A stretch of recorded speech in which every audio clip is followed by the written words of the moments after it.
Ah, look at this. You just stumbled into something biblical without even trying. You beautiful accidental exorcist, you unconscious spiritual fumigator. You walked through that door like it was Tuesday, and suddenly the walls stopped bleeding. The shadows retreated, the whispers went silent, the century-old curse just packed its bags and left, because you showed up smelling like purpose, and they couldn't handle it. You didn't even notice, did you, that the temperature rose 15 degrees when you crossed the threshold? That the black mold in the corners started dissolving? That the flies dropped dead mid-flight? You were too busy thinking about dinner or scrolling your phone or humming that song stuck in your head, while meanwhile you just performed a spiritual genocide on entities that had lawyers in hell, filing complaints about your existence. Let me tell you what really happened when you walked through that door, because you're sitting there confused, wondering why the house feels different, why the air tastes cleaner, why your chest doesn't feel heavy anymore. You think it's coincidence. You think it's imagination. You think maybe you're just having a good day, but no, my friend. You just accidentally became the thing nightmares warn their children about. They'd been there for decades, these things, these parasites, these ancient squatters, feeding on misery, recycling trauma, brewing depression in the walls like it was their personal meth lab, generation after generation of suffering. And then you showed up, radiating something they couldn't metabolize, something that burned their tongues when they tried to taste your energy, something that made them realize they'd rather dissolve than deal with whatever the hell you are. You want to know why they ran, why they scattered like roaches when the light hits? Why 100 years of darkness just said nope and evacuated? Because you're not normal. You're not regular. You're not one of the sleepwalkers they usually feast on. You're something else entirely, something they don't have protocols for. Something their training didn't cover. See, most people walk into haunted spaces and they negotiate, they compromise, they coexist with the darkness. They learn to live with the weight. But you didn't even acknowledge them. You walked in like you owned the deed to reality itself, and they felt it. That unshakable certainty, that unconscious authority that makes demons check their contracts twice. They tried to read you when you first entered, tried to scan your fears, your traumas, your weak points. But what they found made them sick. Where they expected wounds, they found wisdom. Where they expected fear, they found fury. Where they expected victims, they found a veteran of wars they couldn't even pronounce. And suddenly they understood. They weren't the predators anymore. You've been through hell, haven't you? Real hell. Not this theatrical haunting bullshit, but actual soul-destroying, reality-bending, identity-shattering hell. You've had your heart ripped out by humans who smiled while they did it. You've been betrayed by blood. You've been abandoned in your darkest hour, and you've survived all of it, which makes you infinitely more terrifying than any ghost story. That's why when you walked in humming that stupid song, not even paying attention, something shifted in the spiritual ecosystem. You weren't trying to cleanse anything. You weren't praying. You weren't burning sage. You were just existing at full capacity, and that was enough. That was more than enough. That was catastrophic for anything feeding on weakness. Because here's what nobody tells you about demons, about entities, about these parasitic presences. They're not actually powerful. They're just persistent. They're emotional vampires, spiritual leeches, metaphysical mosquitoes. And they survive on one thing only, the gap between who you are and who you think you are. But you close that gap without even knowing it. You integrated your shadow while making breakfast. You alchemized your trauma during your commute. You transformed your pain into power so gradually, so naturally that you didn't even notice. You'd become untouchable. And when you walked through that door carrying all that processed darkness, wearing it like armor, they took one look and knew they were outmatched. They could smell it on you, the scent of someone who's been broken and refused to stay broken. The frequency of someone who's died inside and chose to resurrect different. The radiation of someone who's made friends with their own demons and now walks around immune to everyone else's. You didn't need holy water. You are holy water. You didn't need protection. You are the protection. You know what's funny? They probably tried to scare you at first. Probably threw their best material at you. The cold spots, the moving shadows, the whispers in the walls. But you've been gaslit by professionals. You've been terrorized by people you loved. You've been haunted by memories that make their little tricks look like amateur hour at the community theater. What's a creaking floorboard to someone who's heard their own sanity crack? What's a cold breeze to someone who's felt their soul freeze? What's a whisper in the dark to someone who's had lies screamed at them in broad daylight? You're not scared of the dark anymore, because you've been the dark. You've lived in it, breathed it, digested it, and came out the other side glowing. They must have panicked when they realized their usual tactics weren't working, when you didn't flinch at their presence, didn't acknowledge their performance, didn't give them the fear they needed to feed on. It's like a vampire trying to bite a mirror. All they got was their own reflection, and they didn't like what they saw. Because in your presence they saw what they really were, not powerful ancient beings but parasites, not demons but dependencies, not curses but crutches for people who hadn't learned to walk through their own darkness yet. And you'd already graduated from that school with honors, with scars, with a PhD in surviving the unsurvivable. So they left. They had to. They didn't have a choice when faced with someone who'd already been through worse than anything they could create. You think you just walked in and the energy changed, but what really happened was an evacuation, a mass exodus, a spiritual fire drill where every negative entity in a 5-mile radius got the message, clear out. The real monster just arrived. And you're not even trying. That's what kills them. That's what makes this so beautifully brutal. You're not performing rituals. You're not declaring war. You're just being yourself. And yourself happens to be their kryptonite. Your existence is an exorcism. Your presence is a purification. Your breathing is basically biblical pest control. They're probably warning others right now, spreading the word through whatever network these things use to communicate. Don't go near that one. They're saying that one's different. That one's dangerous. That one doesn't play by the rules. We understand that one walks around leaking light like a broken nuclear reactor. And we can't process that kind of energy. You've become a no-fly zone for darkness, a restricted area for entities, a quarantine zone for anything that feeds on suffering, not because you're pure, not because you're perfect, but because you're processed. You've been through the machine and came out refined, distilled, concentrated into something they can't digest.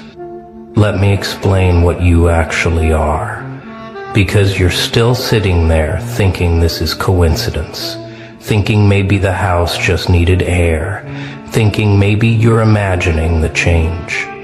No, you're a walking disruption field, a living virus in their operating system, a glitch in the matrix of misery they've been maintaining for generations. You know how some people are described as having an old soul?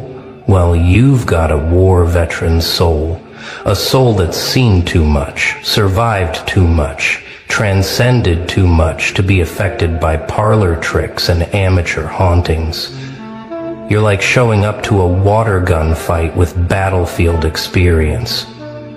These entities took one look at your energy signature and realized they were catastrophically outgunned. Every trauma you survived added another layer to your armor. Every betrayal you processed became another weapon in your arsenal. Every night you chose to keep breathing when breathing felt impossible. You were unconsciously training for this moment. You weren't building walls. You were developing immunity. You weren't hiding from the darkness. You were developing antibodies to it. That's why you didn't even notice them when you walked in. Your spiritual immune system just automatically started eliminating threats like white blood cells attacking an infection. You didn't have to try. You didn't have to fight. Your very existence is antimicrobial to their kind of energy. Your presence is pesticide to their parasitic nature. They're gone now, really gone, not hiding, not waiting, not lurking in the corners hoping you'll leave. They're evacuated, relocated, seeking easier prey because you've made this space uninhabitable for them. Simply by inhabiting it yourself, you've accidentally gentrified the spiritual neighborhood and the old residents couldn't afford the new energy prices. But here's what they didn't want you to know, what they were hoping you'd never figure out. You've always had this power. Every single human has the capacity to be their own exorcist, their own cleanser, their own spiritual authority. But most people never activate it because they're taught to fear what they don't understand, taught to seek external protection instead of internal power.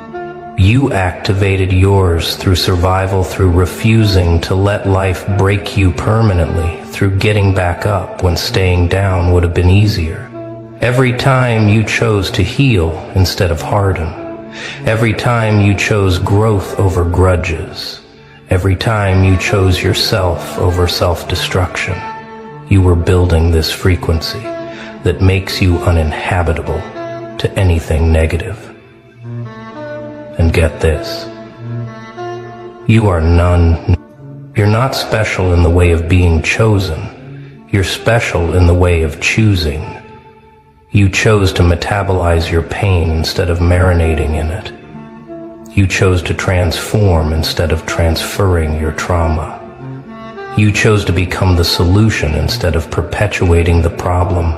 And that choice, that series of choices made you into something entities run from. You want to know what specific frequency you're emitting that makes them scatter like this?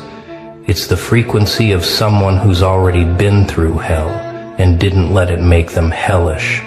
It's the vibration of redemption without revenge, of power without cruelty, of strength without brutality.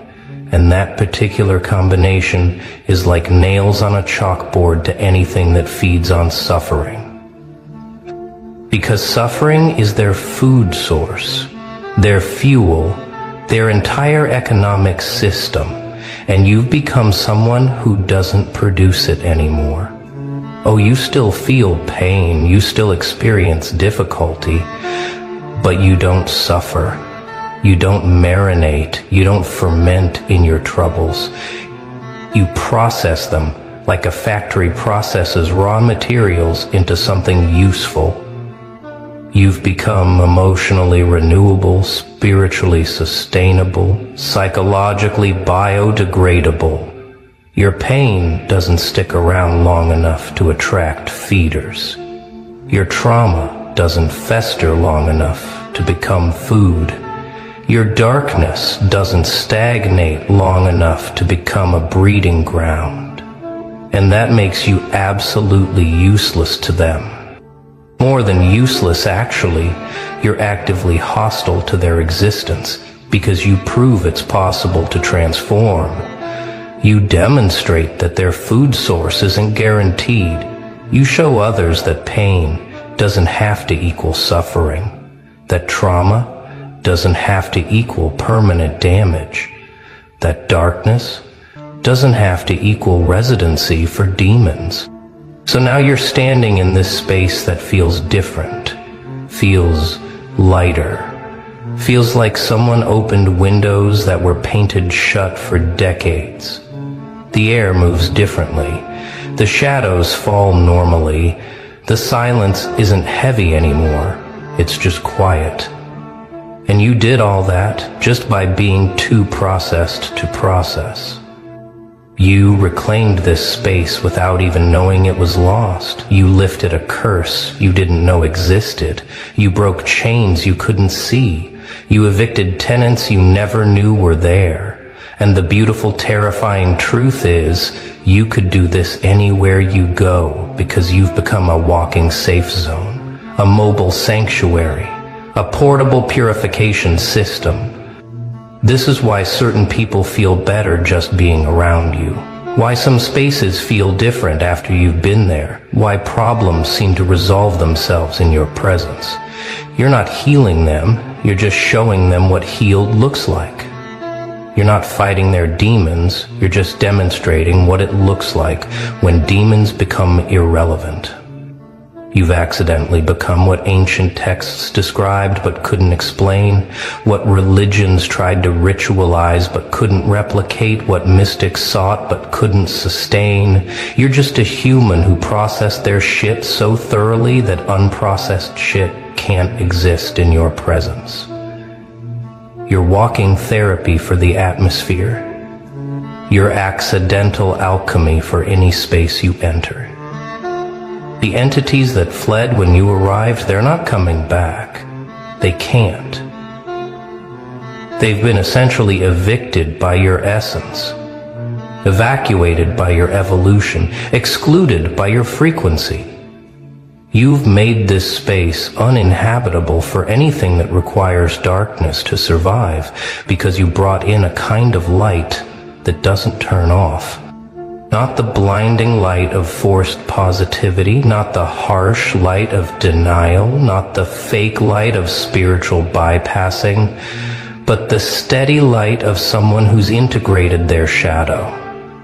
You glow differently when you've digested your own darkness, when you've composted your own pain, when you've recycled your own trauma into growth.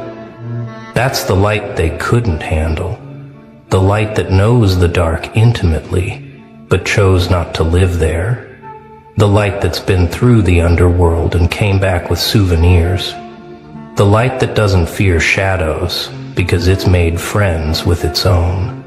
You're not bright, you're balanced, and balance is the one thing chaos can't survive around. You've become the thing that things that go bump in the night warn each other about. You're the cautionary tale in their community, the reason they check addresses twice. Now the new protocol in their haunting handbook that says, abort mission if the target has processed their trauma. Because processed trauma is poison to parasites. From now on, you're going to notice this happening more often. Spaces clearing when you enter. Problems dissolving when you engage people. Feeling better after talking to you, even when you didn't try to help. You've become accidentally therapeutic, involuntarily, cleansing, unconsciously healing, just by existing at this frequency. You can't turn it off either. That's the thing about becoming authentic. You can't go back to performing. You can't return to pretending. You can't squeeze back into the box of who you used to be. You're stuck being this powerful, stuck being this clear, stuck being this inadvertently purifying to everything around you. Some people are going to avoid you now, not consciously, but instinctively, the same way those entities fled. People who are committed to their suffering, who are married to their misery, who are feeding their own demons, they're going to feel uncomfortable around you because your presence asks questions their demons don't want answered. But others are going to gravitate toward you like moths to flame, not because you're trying to attract them, but because you're emitting something they need. You've become a lighthouse for people ready to process their own darkness, a beacon for those ready to evict their own demons, a signal that says transformation is possible because look, I did it without even trying. You mastered something without meaning to, something most people spend lifetimes trying to learn in ashrams and temples and retreats. You learned how to be so thoroughly yourself that nothing false can survive in your presence. You learned how to be so integrated that fragmented energies disintegrate around you. Last and ridiculous, death. Death thickened grudgingly. Death broke. Death. You had to indulge.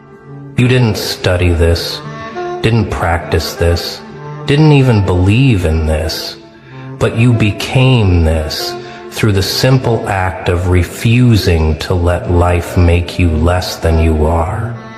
Every time you chose growth over comfort, every time you chose truth over ease, every time you chose healing over hiding, you were building this immunity to darkness.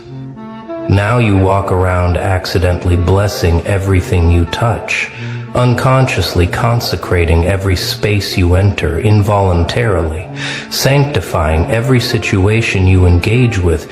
You've become holy water in human form,